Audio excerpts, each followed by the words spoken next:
Have you ever trusted someone so deeply only to realize they were never really on your side? Today, I'm going to tell you the story of betrayal, hidden secrets, and the lesson I had to learn the hard way. People often ask me, Emma, how do you stay so happy? Where does this calmness in your eyes come from? When I look at them, I remember the old Emma, the Emma who found her happiness in the happiness of others, the Emma who for 20 years carried the weight of that old, dust-filled wooden box under her bed.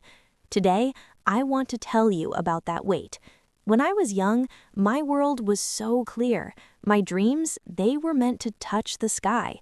I remember I had an old diary where I wrote that one day I would travel the world. One day I would create my own identity. One day I wouldn't just be someone's wife or someone's daughter-in-law. I would just be Emma. But as time passed, responsibilities surrounded me. I got married. I ran a household. I put the needs of others before my own. And slowly, all those dreams, all those sketches, all those thoughts, I locked them away in that wooden box. I thought it was a small sacrifice. I thought if I kept others happy, I would be happy too. But I was wrong. When you suppress your own soul, you're not happy, you're just alive. Every day I would wake up, make tea, clean the house, care for the desires of others. And at night, when everyone was asleep, I would look at that box under my bed. Inside that box was the part of my life that I had killed. People would say, Emma, you're so lucky. What a beautiful home you have. And I would just smile.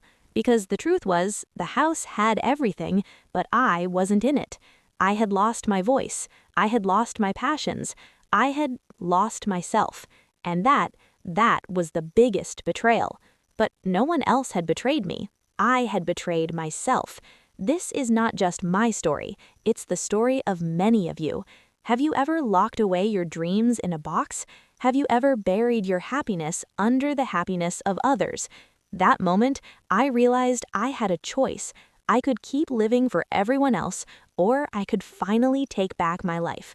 If your answer is yes, promise me something. Today, you will find the key to that box, because today, we are going to open it. I started small, a little at a time, bringing back the things that made me feel alive, my hobbies, my voice, my passions, and slowly, I felt myself returning. And now, every day I wake up knowing my happiness is mine to protect. Trust is a gift, it is not a right.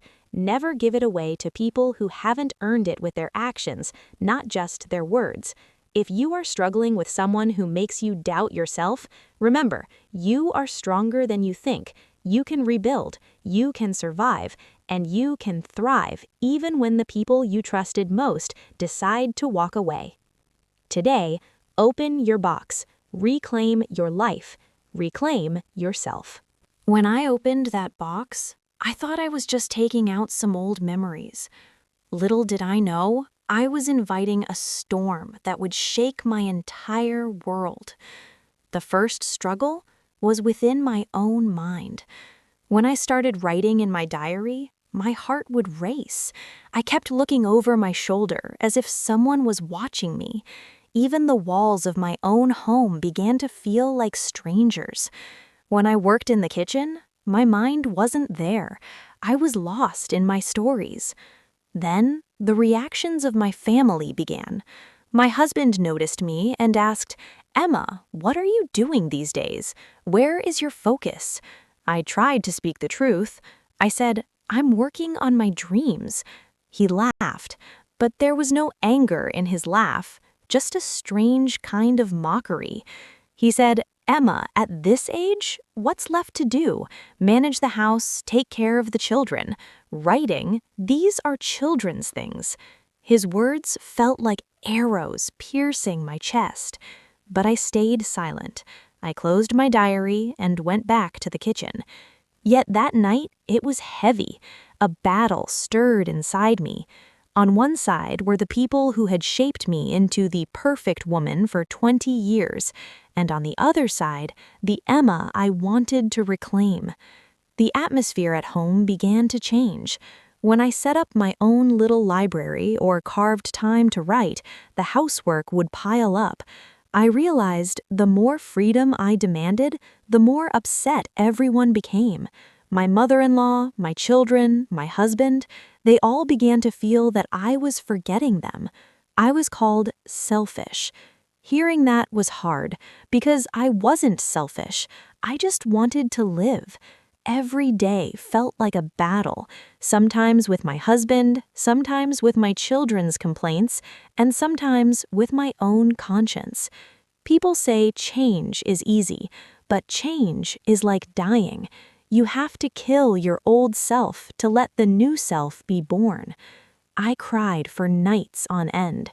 I asked myself, is this right? Am I really breaking my home? Am I a bad woman?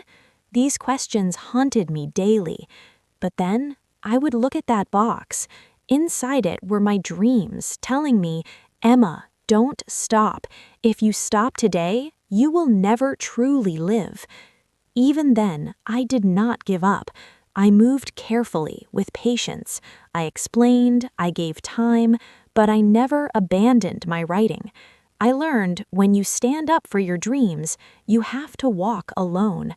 And that was the greatest struggle. Aloneness. When your own people don't understand your dreams, that loneliness feels as heavy as stone. But I learned to find peace in that solitude. I learned my happiness is my own responsibility, not anyone else's. When I finally accepted that loneliness, I felt a strange kind of power. When you realize there's no one coming to save you, you become your own superhero. I didn't make some huge dramatic change to transform my life. I just focused on small wins. My first step was reclaiming my time. I started waking up early in the mornings when everyone else in the house was asleep. Those 2 hours were mine. I reserved them for myself.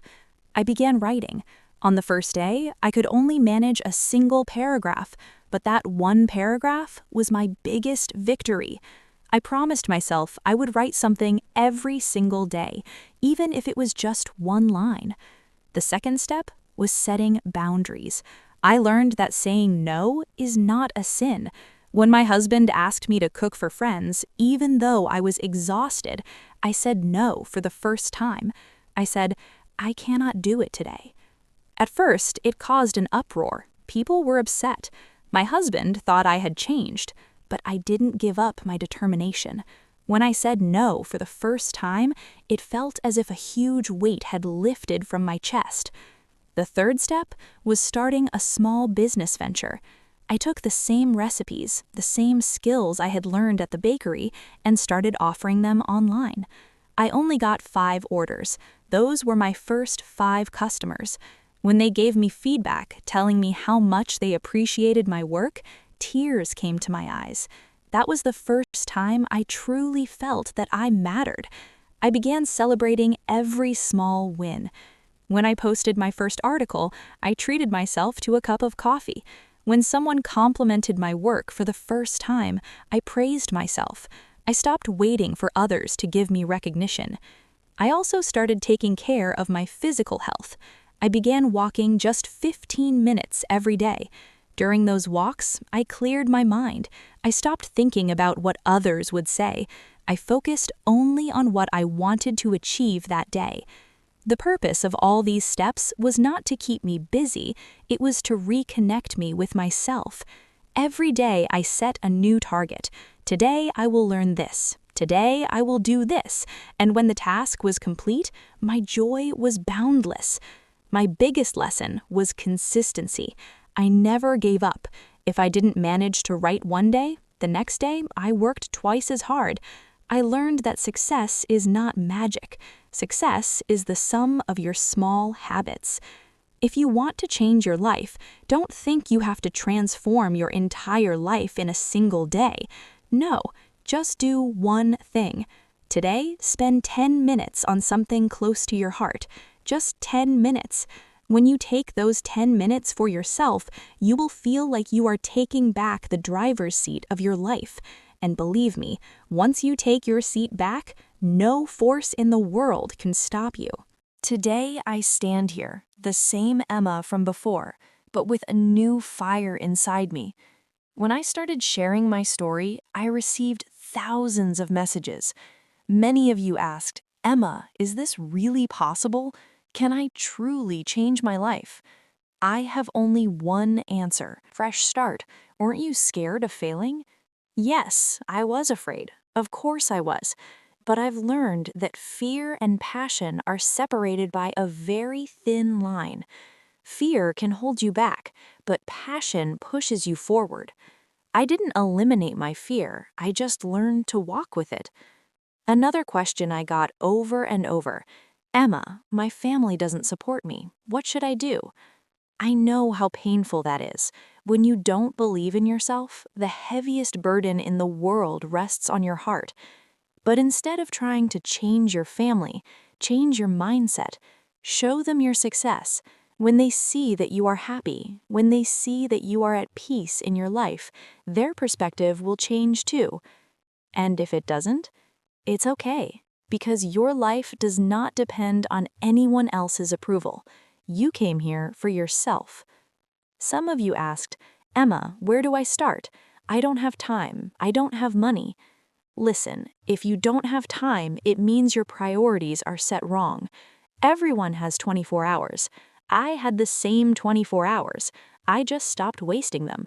And as for money, success doesn't start with money. It starts with effort and dedication. Recognize your skills. Today is the age of the internet. You have everything you need to start a new journey. My dear friends, my story doesn't end here. It's just beginning.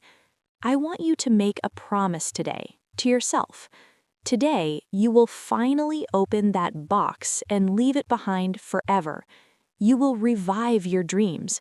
You will forgive those who doubted you, and you will also forgive those who hurt you. Because forgiveness is not for them, it is for your own peace. When you forgive, you lift the weight off your shoulders. Your journey will not be easy. There will be obstacles. People will laugh at you. Sometimes you will feel like you are failing. But remember, failure is only when you stop trying. I am still learning today. I still wake up every day and search for a new path. You are not alone. We are all on this journey together. And I am here to listen to every single story. In the comments below, write the first step you will take today. A small thing, a tiny promise. I am reading every comment because we are the strength for each other. Thank you for listening to me. Take care of yourself because no one else is more valuable to you than you are. We will meet again with a new hope.